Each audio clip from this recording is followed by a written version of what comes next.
Hey guys, welcome to Henry channel. In this video I'm going to show you how you can speed up your Unreal Engine 5.2.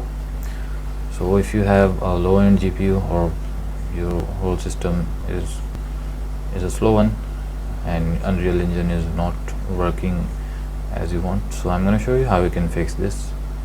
Simply go to settings and from here find the engine scalability settings.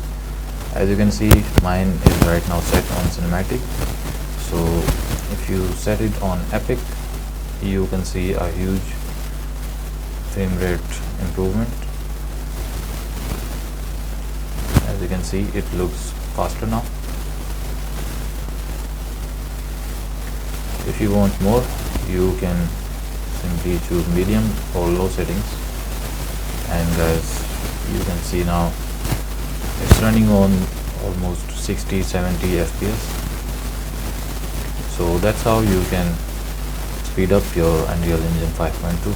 So guys, that's all in this video. Make sure to sub the channel and leave a thumbs up. Bye for now.